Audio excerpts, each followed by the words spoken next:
Hello, Governor. We got to stop meeting like this. Joanne, Good to see you again, James. too. Have you changed the world yet, James? I'm just following your lead. Hurry up. Let's go. We're working on it. Go. Train those puppies. Yeah, well, I'm also training them, how to use AI for that too.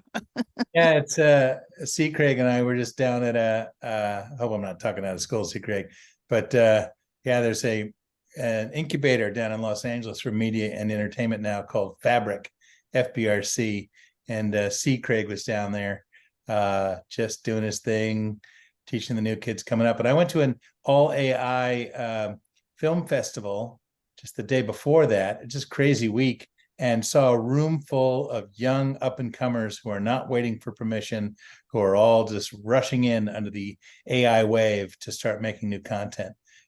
It was amazing to watch. Yeah, it's one of those things where everything is happening so fast that that we're just steering in a direction. It's like go there. Wide net. Yeah. Yeah, wide net. James, was that the Infinity that you were talking about? It was an extension of the Infinity Festival, right? See, Craig, it was hosted by Fabric. Yeah. Yeah, it was really great. It was great. There was another Rachel Joy Victor, who's also an amazing thought leader. I mean, really nice. She was also there talking about world building. And oh my gosh, everyone stand up straight. Noah Cadner's here. Yeah. Before we start, I'd like everybody get to see who's here, and then I'll go back to the screen sharing. That's what I usually do. So. Oh my gosh, look at this. We got someone in the chat here. Oh, hi, Catherine. I haven't seen you since SIGGRAPH. You were on stage with Coena. Yeah. It's been fun seeing her around LA more, actually. We've run into each other at a bunch of things. Catherine, it's been too long. I know. Hey, Regan. Oh, my Fathom AI note taker isn't gonna work because it doesn't like meetings that require registration. It thinks of it as a webinar. So I'm gonna make sure I've got the Zoom recording on. Yeah, here. it's recording. It's recording okay, on the video. All right. Red button on top. Okay. All right. So let me share my screen again and we'll get started. Is this going to be posted somewhere? Because I had some people who really wanted to join this. Catherine Pincus from Chabot College. Okay. Do you know if you're going to post the meeting? Yes, we do on our webpage. Okay. We usually we post the meeting minutes. Okay, but not the video. No, not the video, but we can. Okay. Okay. All right. Okay. Great. Well, thanks everyone for joining. And I am going to. I have asked the help of my two faculty leads here, Joanne Denning and Mary Clark Miller, to help me with the facilitation of the meeting. I'm the project lead for the RVPA RJV project. Well, it's a Bay Area Community College Consortium project. And Joanne and Mary are two of the faculty leads on the project. So I really, Joanne, Mary, thank you for helping me out. What I'd like to do to get started, though, is to ask each of our industry advisory members to introduce themselves and, tell us, what trends should we, as a career education academy, be aware of in the development of the talent needed by the industry. There's so much going on right now. And so I think if each of you could, take a minute and, introduce yourselves and, share your thoughts of things we really need to be considering. So James, I'm going to start with you. Hello, James, co-founder of Mesh with Ben Baker. We provide virtual production line producing services, but of course our phone is ringing on all that leads to, including AI services now, and just riding the wave with everyone else. Right. And Craig, Hi, I'm C. Craig. I'm a writer director, and I would say that the biggest thing for people to be paying attention to, or one of the biggest things, honestly, is trying to bridge the gap between making procedural generation a consumer product to a professional tool, and that's going to come with a lot of precision and like using the particular different tools that they have for it. and Reb Perry. And you're muted, Reb. Hi, I work with Lux MC, and I'm in charge of training and development for the company.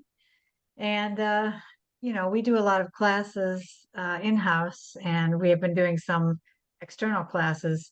And one of the things that's always in demand is troubleshooting, which requires a very rounded person who can sort of understand the intersection of technologies, so that's a really hard skill to teach, and that's something that I think would be even more important as we move into sort of AI kind of inflected workflows.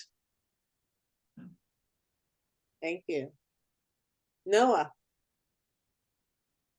Oh, hello. Yeah, I am Noah Katner. And let's see, being prepared, as I'm obviously not to even answer this question right now, but that's where when I talk to people whose projects have gone south, it's because they just did not spend enough time preparing, and the ones that are going well spent all the time in the world and just nailed it. So yeah. Thank you. Catherine, nice to see you again. Are you talking, Hi. Catherine Pink? Oh, sorry. Go ahead. No, Catherine Pincus, we're talking to the industry folk, your faculty. Yeah, So yeah, I'm yeah. sorry if I'm skipping you, faculty.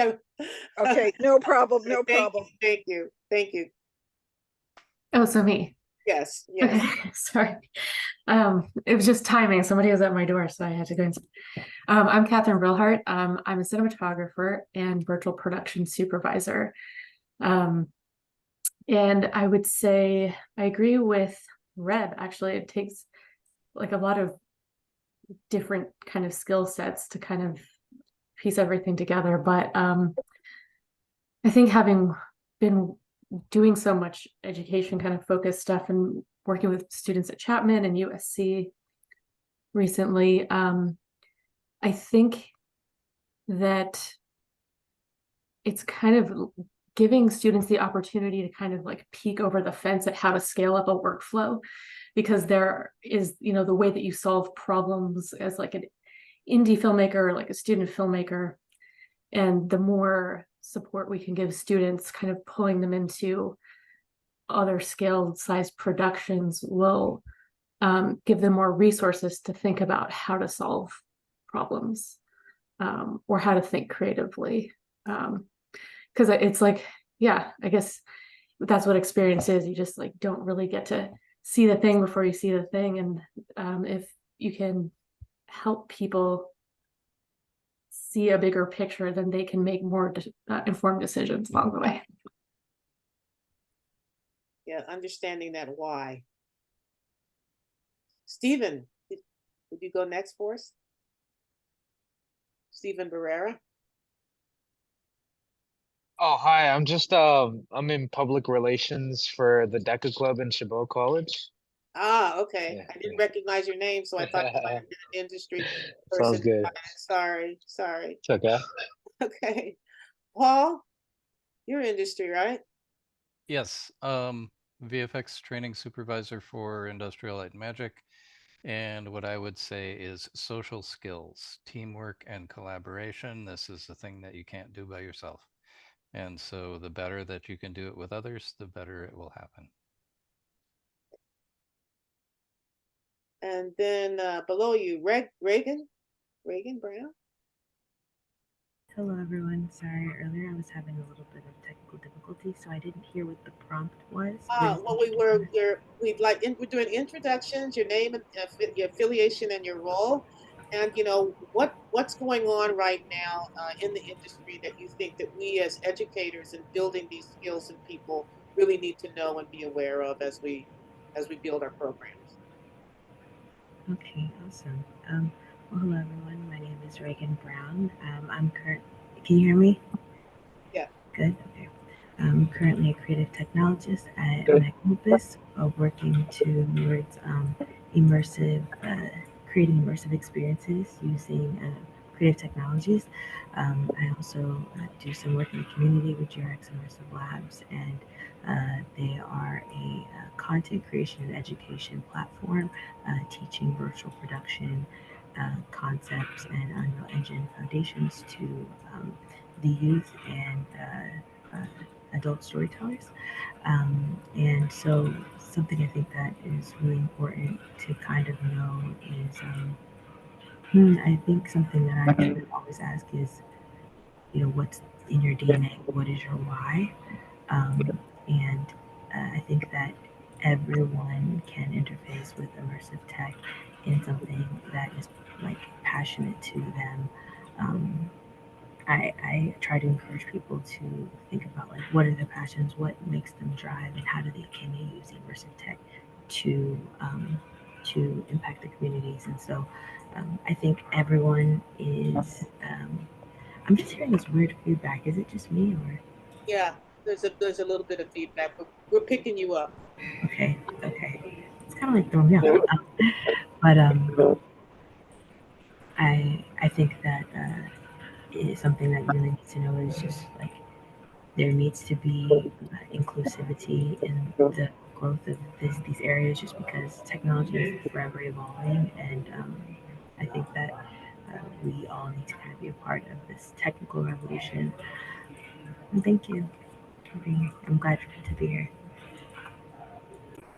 Thank you. Let's see, Kim, are you industry? Yeah, merchant talent manager at Industrial Light and Magic. And I echo what a lot of folks here are saying. I think what I would add is an ability to ask questions and receive feedback. And, as an artist, you're going to get a lot of feedback and you have to be okay with receiving that and being okay with asking questions. You might be intimidated by who it is that you're asking a question to, but in this field, you have to be okay with getting feedback and asking questions. Thank you. And see, Ron has joined. Hi, Ron. Hey there. You want a quick intro? Quick intro and your thoughts on what we need to know, given what's going on and changing right now that we developing this talent need to know. Okay, so quick about me. I'm a 20-year entrepreneur with 7 ventures of my own, mentored dozens of others in the same 2 decades. I'm pretty vertical agnostic and domain agnostic. I think medical is the only one I have little experience in compared to the rest. I'm a Swiss Army knife when it comes to early stage tech startups. I'm a proud journalist, but also mild deep on some topics. That's me. What I think is changing, and it's worth note in this committee today, my experience with career movement post 40, between gig economy to experienced worker and this dead zone in between the two, is what I've learned in the last year and a half, because I used to just start my company as fundraise and I'm done. The reality around job search is now coming to the fact of, do people know about the candidate prior to actually forming a job around them? That's one. And the other element is, are the people that are applying for a job known enough for the recruiter within a company prior to a job being posted, and then they're actively look for that participant? I know it sounds harsh, and at the same time, it gets echoed pretty much throughout the Bay Area, both from FANG's recent layoffs to people that are navigating the new tech landscape to pretty much artists across the board. So how do we move from gig economy and give them something tangible that they'll be more visible that connected to our committee here is some form of a product. And if it's a separate product that's built mostly remote, it's a lot of value add and competitive advantage for us. Thank you. John Scheich from SMPTE, what would you tell us? Okay, can you hear me okay? Yes. All right, so I would say, so John Scheich from Advanced Systems Group, we build studios, and I'm a director for student outreach. And I would say that all facets of virtual production are important. And so there's the operational, which is probably a key thing that students get involved in. There's also the technical, and so that's the troubleshooting someone mentioned before.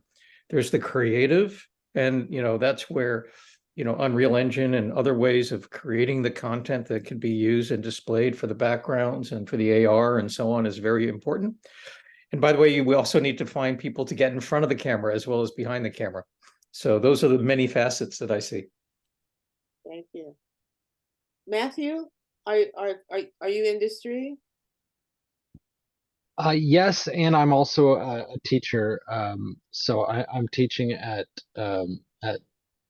I'm teaching under Mary Clark Miller.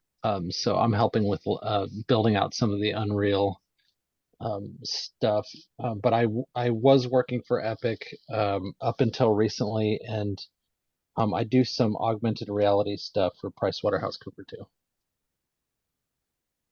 Yeah. And Anna Carrillo. Hi, everybody. Yes, my name is Ana Carrillo, and I'm part of DECA Business Club at Chabot College. And I'm here just to join and, just amazing about all the stories and background of everybody right here. Okay, all right. So you're not industry. You are. I'm not. Okay. A student. Yes. Okay. All right. Did I get it? Did I get all the industry folks? You did, but I failed. I didn't realize there was a prompt but after the introduction, so I realized I missed an opportunity. So I just want to say that having looked at who's engaging with the generative processes and looking at the AI Film Festival and hearing them speak to each other, I think that it's important for the people writing the curriculums to write them in such a way to accommodate the fact that as we've already stated, this is going to be a really fast transition, and so that it might be more useful to sort of throw a wider net on the education side, because it's an approach it more as a medium rather than a trade at this moment, because it really is iterating much faster than we can't hand anyone any trade skills at the moment, because it's moving so fast. So anything you design should probably be sort of agile and wide. Yes, and that is something that in our processes we're really wanting to make sure that we have the support to do that, to keep our curriculum up with, keep it up with what the changes that are happening. So thank you, everyone. I'd like to just really quickly, we do have a couple of new members, and so I'd like to just real quickly, give you. Oh, where did my screen go? Let me go back here. Find my presentation. Okay. Oops. Okay. Back there. Here we go. All right. For those of you that are new to us, we are a 6-college collaborative that is building a virtual production model curriculum. And we've already started developing some stackable certificates. We're looking at an associate degree and possibly a bachelor's degree. We've been at it now for about 1.5 years. We've made a lot of great progress. And the whole intent of bringing together advisory to get input is exactly what James is talking about here. Things are moving so fast, and we really need to understand, what the trends are. We also need to make connections with industry around, raising awareness of what we're doing. And then we're going to talk about a little bit about it today, is that really collaborating on providing our students with experience. Things like guest speakers at the courses, participating in career events, internships, apprenticeships, and even looking at entry-level jobs. And then because there's such a technology aspect of this project, our faculty professional development is very important. So your input as to what we should be doing and considering in all of these areas is really important. So now I'd like to hand it over to Joanne, who's going to talk about our one of our internship programs that has really been very. I'm sorry, I'm admitting people. Anyway, so Joanna, do you want to take over or share your screen? Yeah, no, I can talk about this quickly, Olivia, if you're okay doing the slides. So we were really fortunate to have this program in place as we're starting our RVPA. It's a paid work experience program for students through the Foundation for Community Colleges. And what they've done is the foundation has partnered with the California Film Commission, and they've created a nonprofit, and they are funding the the California Film Commission is helping fund internships. And so through this paid work experience program, we are able to hire up to 10 interns collectively across all of our colleges. And it's really exciting. We've hired 2 already. They've been working under our technical lead, Kevin Leeper. And we were really also fortunate to engage in an IBC accelerator project. Can I just share my screen really quickly, Olivia, with the accelerator? Okay. Let me grab it. And this project just kind of fell into our lap through our connections with the real-time community. But it was a great experience. Oh, you need to enable it, Olivia, sorry. Okay, let me see. And what it was is the IBC Accelerator program is a pretty established program, and we were able to jump on board to one of their projects. And our interns actually were able to interface with industry partners. And as soon as, Olivia, now I can do it. Okay, thank you. And what it was it was a project that had been in place that we kind of jumped into, but it was, sorry, my really messy desktop here. It was exploring 5G location-based XR.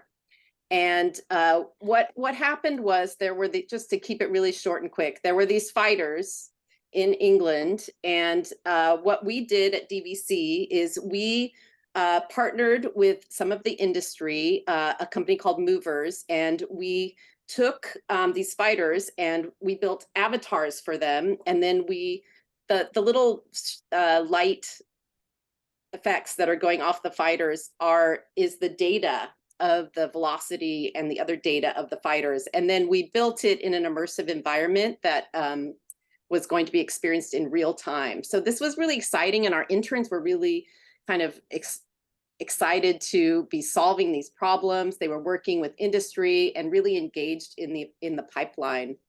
You can pull your deck back up, Olivia.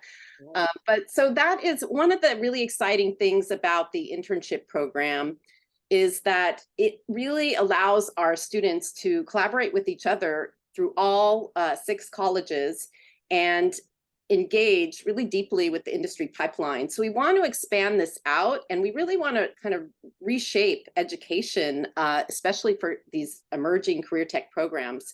And we know that we have to really be almost ahead of the game in some ways, and we need to be solving real world problems with industry collectively. Can you go to the slide number 7? So hopefully, as we expand this program, our interns are going to work on more industry-driven projects. We love the proof of concept, and we really want all colleges collaborating in real time. We want our students, not only our interns, but all of our students, to really speak industry language and have pipeline experience and really embed that into our classrooms. And we feel that all the RVPA students will benefit from our collective learnings. You can go to the next one, Olivia.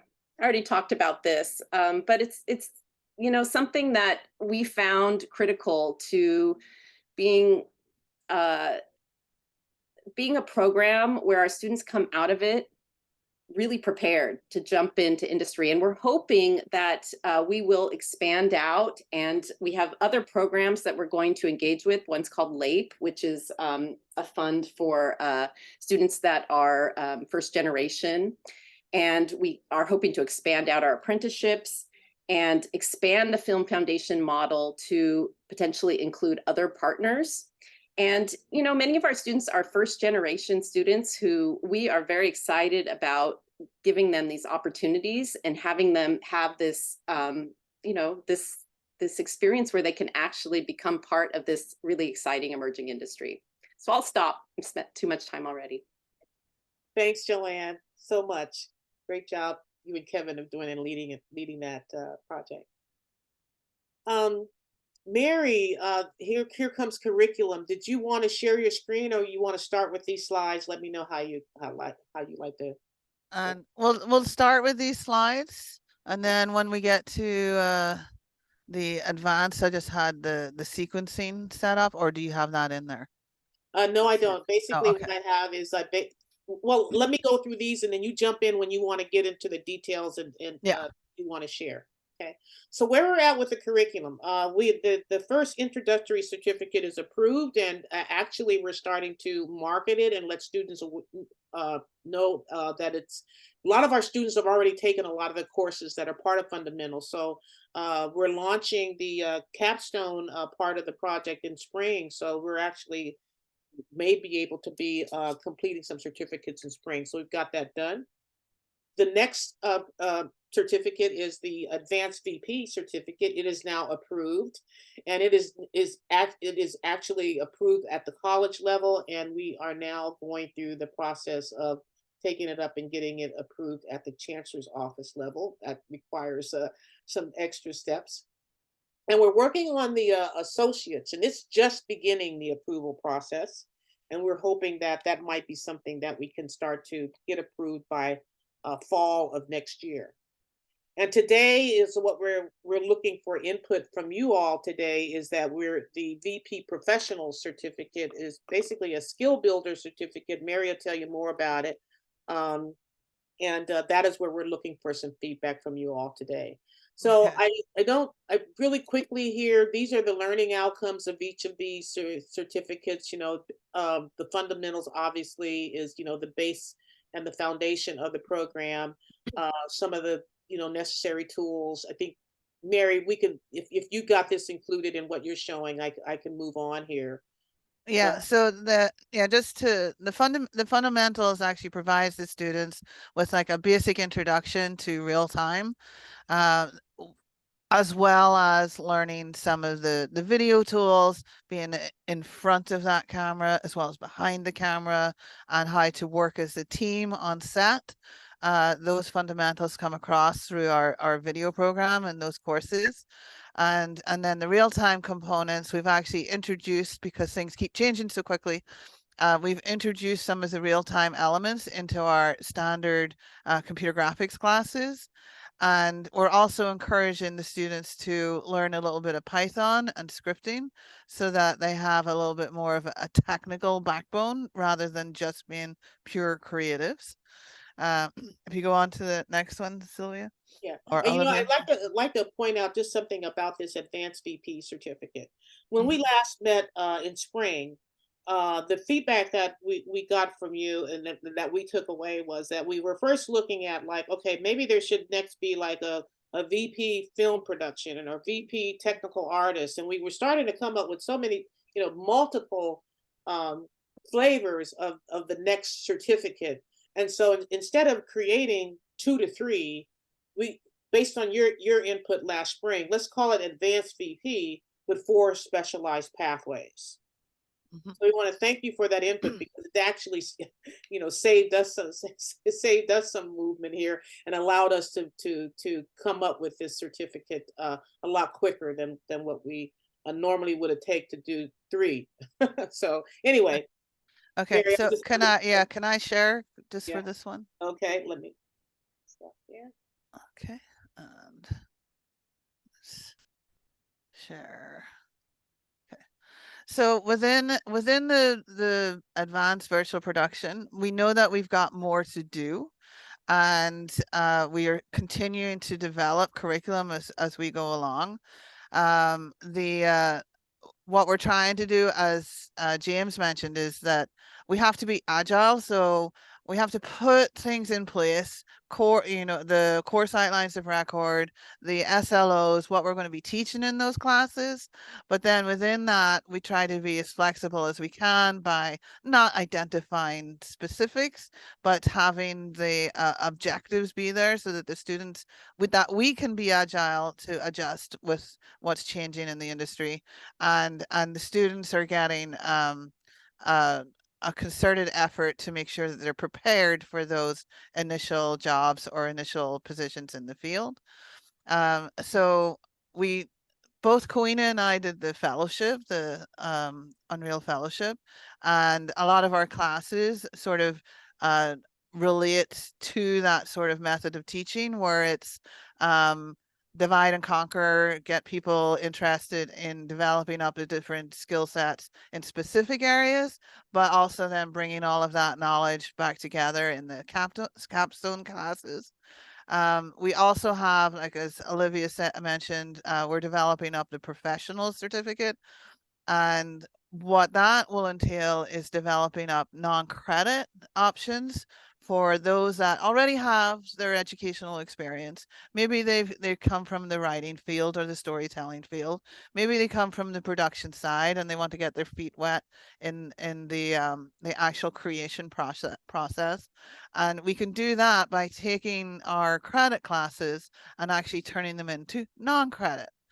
And one of the asks that we might, get from the folks in the field is, well, if there's something specific that we are not offering, but that you want to see, that's whenever we start talking about contract ed classes that we can set up where people can come in and specifically take a course. And then that's another way to remain agile and develop up for the needs of the industry by working directly with industry. So that's another approach that we're going to be looking at. And but I just wanted to go through, this is what Olivia had said, where we were thinking about all these different certificates, and then we went, oh, well, what if we want to bring it all together under one umbrella? This is a great way for students to see what can be included within a broad reach. And if they want to take additional classes, that's up to them, but we want to show them that you can specialize in some areas, but you can you have your general footing to start off with, and that's where you start. You have your base, and then you can separate off and say, oh, I want to jump more into animation, I want to jump in more to film production or into modeling, and then we're developing up the real-time environment building as part of phase 2. So that's what we've been working on with the courses. There's one in here, animation and game studio practice. Like James, as you were saying, like, be agile, right? Be ready for anything. That is a class that's ready for anything, right? That is a class that's more about the students coming together, facilitating, getting them excited about what's out there, what new tools are there, and they can jump right in based on what they've picked up from other areas. Any questions on that, or any feedback or wish list? My immediate feedback is your own career is really reflected in this curriculum. It really is great to see such great hooks, and everything I'm seeing here just seems to lead to the next thing. It's very nice. The one thing I don't see, and I think is encased in virtual production, is just really making sure that everyone understands what motion capture is from the virtual production side. And I'm sure that's encased in virtual production, performance animation. Yeah, they'll learn. Performance animation, yeah, we got fancy. It's fantastic. That is my feedback. Yeah, because with the motion capture, we would be training people to be, motion capture technicians, but along with that, we felt that there should be some sort of animation discussion in there so that it's the performance as well as the technical side. And that's what we try to sort of find a balance in every class is where's your technical artist and where's your creative, and can they come together, and that's the way to do it, is like to combine those different objectives in the same class. That's I just I see a lot of that, and Catherine, feel free to jump in. See Craig, jump in. Everyone, well, I think in my area will understand what I'm saying. That camera tracking and what's about to happen in depth data in these environments. The whole there's some new things coming out that are going to make the entire wherever the camera's pointing, you're going to know where every object is, and so it's going to bring a whole nother level of understanding camera in relation to and lensing in relation to what you're trying to film. So it's going to be sort of obvious when you dip in the virtual production part, but I just right. It's the USD piece is very interesting. Yeah. Okay. It's like, what's coming down the pike. One of my former students was actually working on that in NVIDIA. Yes. So along with that, along with being able to I want what I'm looking forward to is whenever the LED walls, whenever we break the fourth wall, the LED wall, and are able to pull the actors from in front of it and get into the lighting and everything else that goes along with it. And it's exciting to see where it's going. You have we're going to keep up with it. A fantastic foundation. Thank you very much. Okay. One thing I was thinking about in the context of the overall curriculum, if there's a place for something, I don't know what to call it. Maybe it's what's inside the machine, but a kind of a technical course on what the video and audio signals actually are. Things like what is SDI, what is HDMI, what is NDI, what is SMPTE 2110, what is Dante audio, what is metadata, what is video as a file, and then understanding those things. We had a funny problem yesterday where the camera was set up for interlace, and the reception server device was set up for progressive video, and there was no audio. And who would think that would create a problem with no audio? So just kind of understanding the signals a little bit, I think, is really important, because you're going to be creating from computers, and you're going to have these 3D files, and then you're going to be turning this stuff and running it at SDI, HDMI, maybe video over IP. And then any audio production is going to probably be Dante. And so being able to troubleshoot and deal with that, I think is a lot of jobs will be related to those aspects of virtual production. So sort of an advanced audio engineer, video technician. In the old days, you would have called it broadcast engineering, and then at some point it became video engineering, but I don't know the right term anymore because of this point about being agile. Signal engineering. What do you call it? Signal flow or signal, Signal engineering. One teacher likes cinematic engineering, so I said, yeah, go with that. That brings up like the subject of like job descriptions and job titles and that, because who's going to look for a signal operator, right? So it's I mean James is spot on. It's like technical, like a tech engineer or something. Usually on the hiring side, it's like we keep the term as simple as possible because we don't want anyone to question our budget. So there are a lot of people involved in event production today. And and I think what's going to happen is we're seeing more and more event production using the technology of virtual production as part of what they do.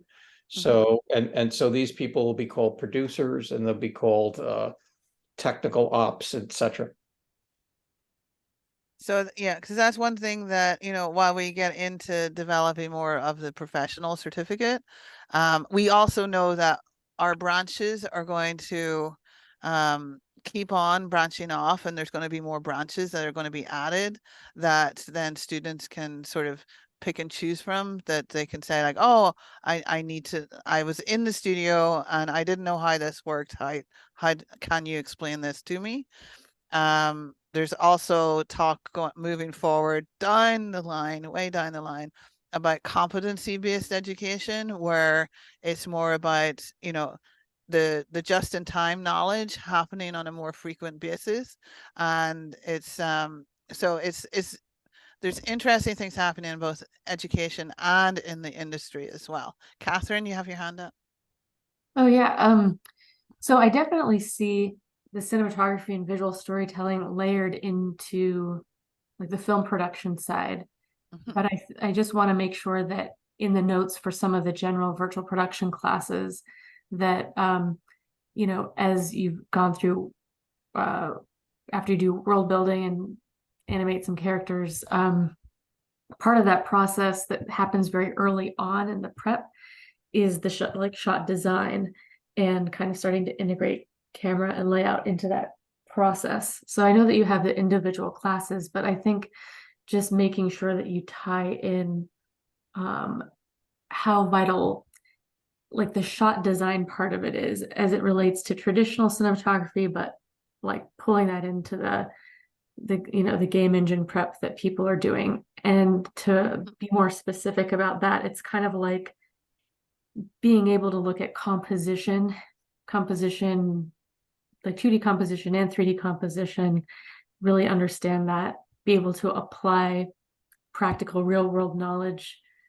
to that in the kind of a visualization sort of perspective. And then, you know, kind of like go through that iteration process, because there could be, there are pivots from that skill set that could go directly into visualization, they could go into directing, it could go into cinematography.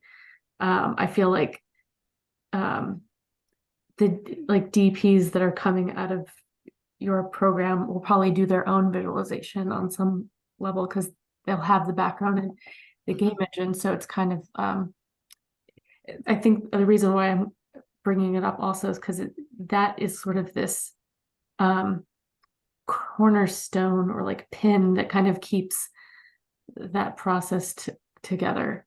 And it really keeps creative department heads on the same page. So even though sometimes the visualization isn't always about, you know, specifically moving the camera around for the cinematographer's sake, it's definitely a role that's has a certain social skill set that's helping other people with their creative process. So just something that is totally different that, you know, I guess people don't really realize about that role.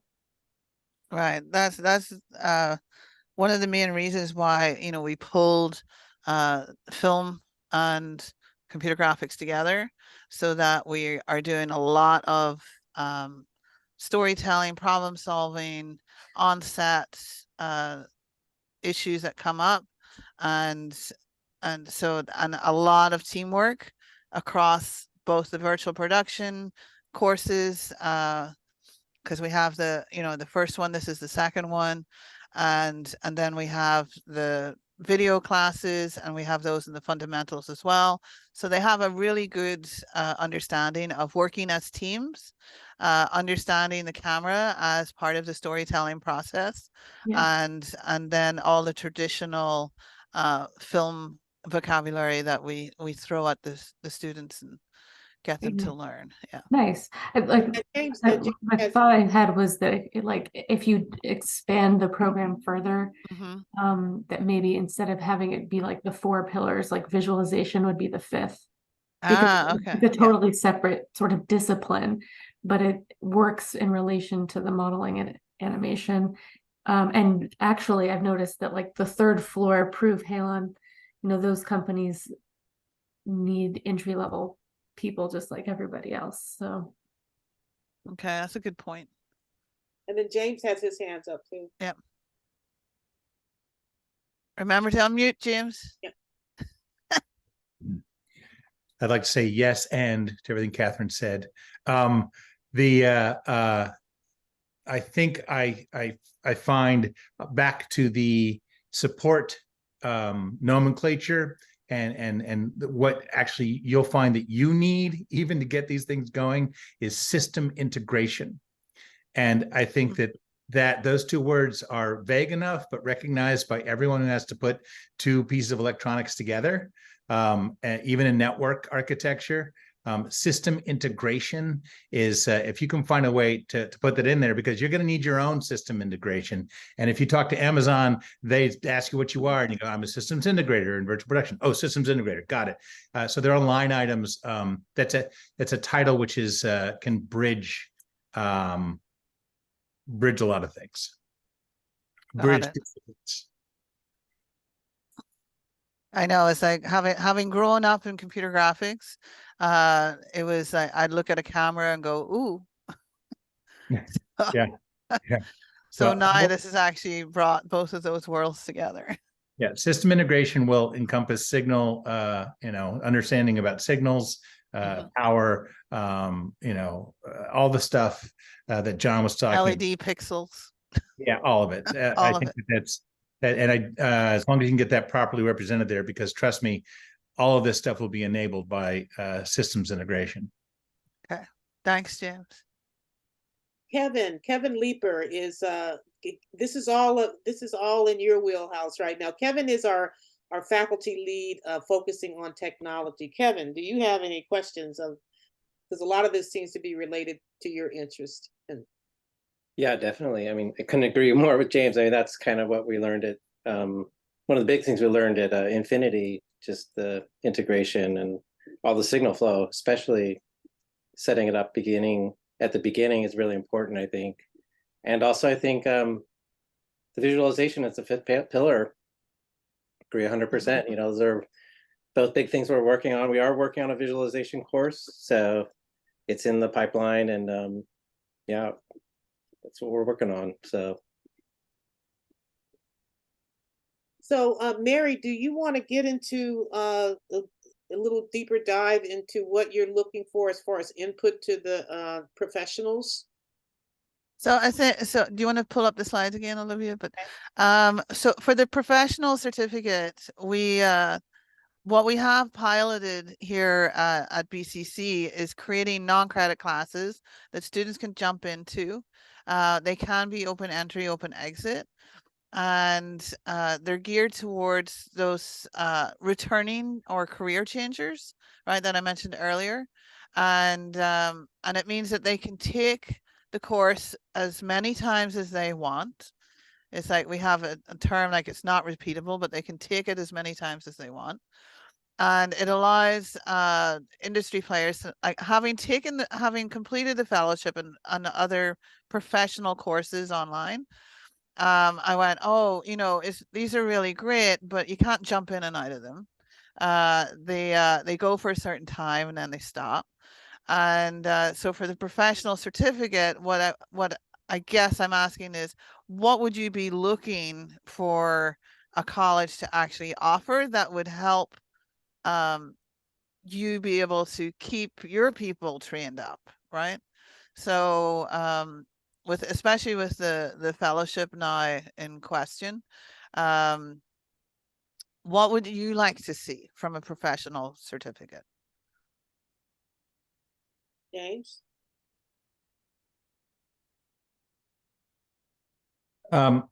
Just because it's never really mentioned, but always gets post in the end. You need to make sure that we have a deep understanding of color in this space, and make sure that, especially with their LED walls or DMX lighting involved, really understanding how these things are affected in virtual production environments. It's really a gotcha. Yeah, as many of the people here will have probably been gotten before. Yeah, and lighting of people in front of. Okay. And Ron? Ron, and then Catherine. Yeah. Yeah, real quick. I don't know how it can be capsulized. I apologize for my voice. But when it comes to a certificate, usually those are finite skills with a finite end result that comprehensively covers whatever that is. So visual game production would be around technical artists and so on. what the current market really asks for, and I come from the entrepreneurial bias of hunger and ambition outrank a static skill any day, anytime. So the ability of the student to show flexibility, learning new system, platforms, or tools is actually for me way more important than the specificities of the tools. I do not know how that reflects in the certification. My apologies. Catherine? I definitely agree with James about color as like a deep dive part of the certificate. I think that there are going to be different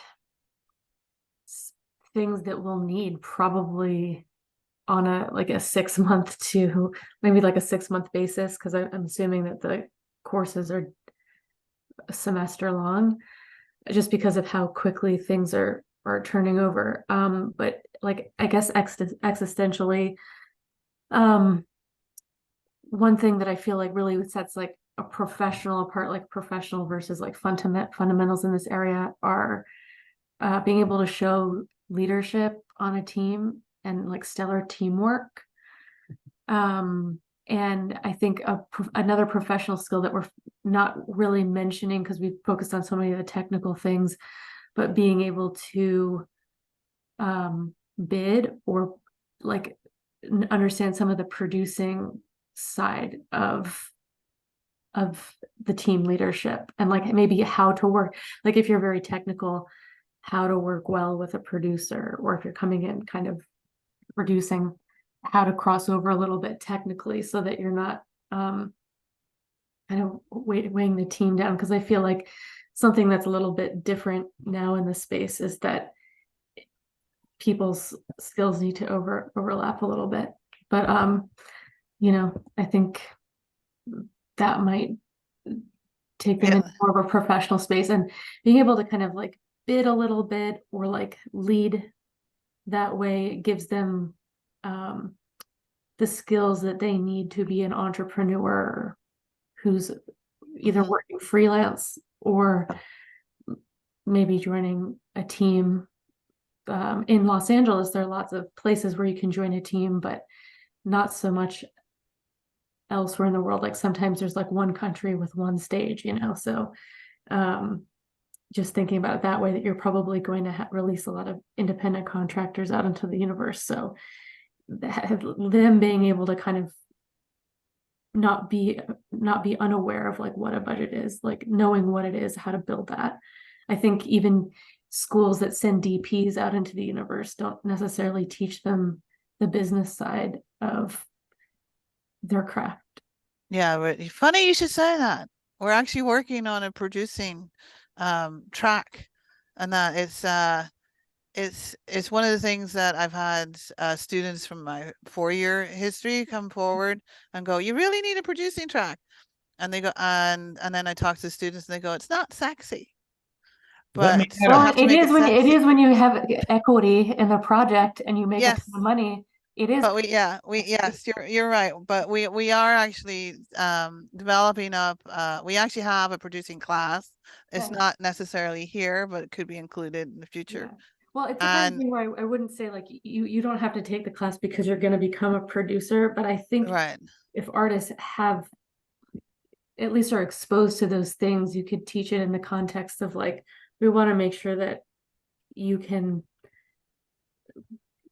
provide like a bid for your own service and make and be an independent like 1099 contractor bare minimum, Yes, and there's a certain power and security in knowing what your speaking lines are as you reinvent the industry, knowing where we came from, so you can talk to people along the way.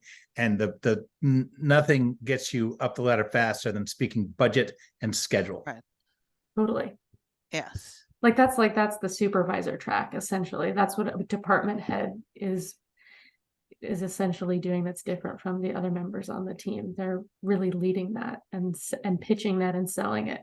And if you're graduating from a professional program, you'd want to be able to do that yourself. Right. So we should really make sure that we have that producing element in the professional track, so that not only do they under and maybe we could get some directors involved in that. Yeah, totally. I think everyone should have a little bit of exposure. Yeah, They'll blow the budget. I know, but at least they'll know that they're blowing it. Paul, you have your hand up. Yeah. Yeah, I want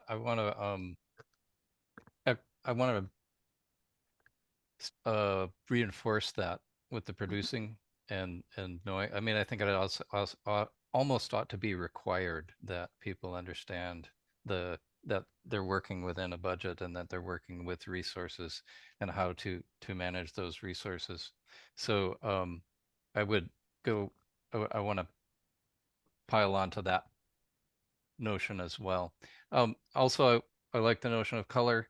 The mysteries of color are something that are sometimes really difficult to grasp, and so the more of that, the better. And also the signal flow. And to that, I'd also add, the social signal flow. I mean, I mentioned social skills, and I think that the social skills are kind of critical. I mean, a lot of industry people will look for someone with at least 5 years experience in the industry. And so you think, well, what happens in those 5 years? What do they learn? They learn how to take, go to a review, get reviewed, take the feedback and implement the feedback, and how to do this in a professional fashion. And there's lots of stories that could be pursued in along the lines of this, like how the Disney studio would run their reviews in the old days with the old animators. I mean, there's stories, there's success stories, and I'm sure that you could talk to anybody in the industry and get plenty of horror stories to go with the success stories. And yeah, there's a reason why it was called Sweatbox. Yeah. And I think that would be a really good thing to add in there. Yeah. No, I agree, Paul. I think this is I think we have our professional certificate. Oh, and English wouldn't hurt either. Good sentences are always a wonderful thing to have. That's what Grammarly's for. But yes, you're right. Clear communication. Catherine Pincus. Yeah. Yes, hi. I had a question for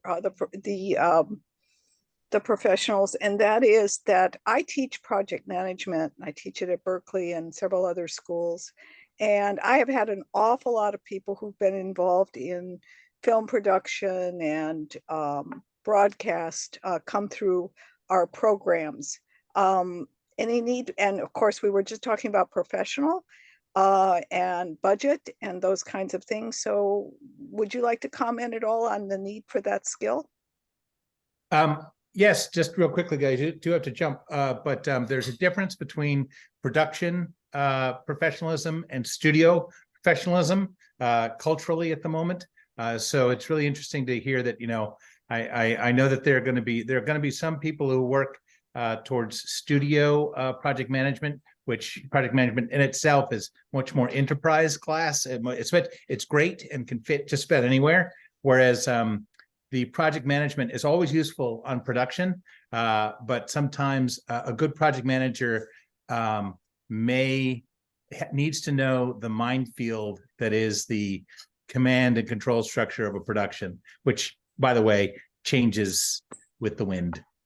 So it's very interesting that you yes to more project management, and the caveat is one style does not fit all. Right. And there's a whole field called Agile project management. Of course, yes. Which is really pulling out the creativity of team members in any field that they're working in that they can use this for. Anyway, if, I'm very happy to discuss this with anyone because I'm very interested in it. I've done audio engineering for a few years, and so I've been very sensitive to what's going on. So that's good to know. Yeah, so any information or feedback would be very helpful. So I'd like to jump in a sec. Kim has her hand up. Can we go to Kim first? Kim, thank you. Just really quickly, I was going to say I'm based in Vancouver, and we actually work with a lot of the business schools up here for their project management courses. because we find that they are great candidates for production roles. So can definitely chat more about how we work with the business schools up here, because they've become a big pipeline for us. Excellent. And John. Yeah, what I wanted to say is that with regard to like throughout the classes, it would be great to have group projects where they actually produce various virtual productions, and the students change roles so that they have the experience of being in different positions, whether they're supporting lighting, they're doing the creative work, they're manning the recordings and the cameras and so on. But perhaps like toward the end, like as maybe for the higher level certificate, or as they are completing their studies, it would be great for them to focus on something that they'd really like in their portfolio, and that they could have for their portfolio. They could showcase something that they're really interested in and have something that they could show other people as well. Well, being mindful of time, John, that is actually something kind of leads into the last thing that I want to bring up before we close out here, is that we want to follow up. In addition, what we'll do is we'll summarize this input to the pro certificate. But one of the things we also want to do is engage you in some of the initial discussions that we had about how we give our students some work-based learning experience, but also engaging you in the program. We do things like tech talks, we do mentorships, classroom guest speaking. We would really like to reach out to you to get you engaged that way in the project. So when we send out the summary of the meeting, we'll have that ask. Definitely, as Joanne pointed out earlier, we're looking for also some industry support around, doing paid internships and some ideas you may have about that. So anyway, the team and I will put together the minutes of this meeting and share it with you all.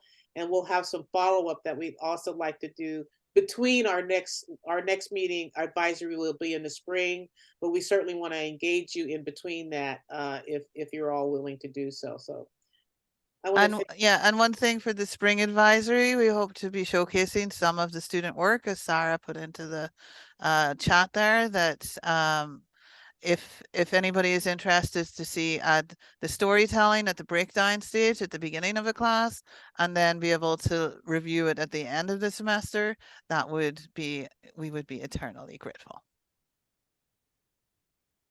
So when I thank you all for your time, really, really appreciate it. I'm always so impressed with this group of people that come together at these meetings. So we really want to express our gratitude for your investment and time to this. So thank you so much. I noticed that I never changed my name here. I think you guys all know I'm Olivia Hereford. I see it still says Bay ICT. I'm so sorry. Anyway, thank you all for joining. And if you have any questions or comments or follow-ups afterwards,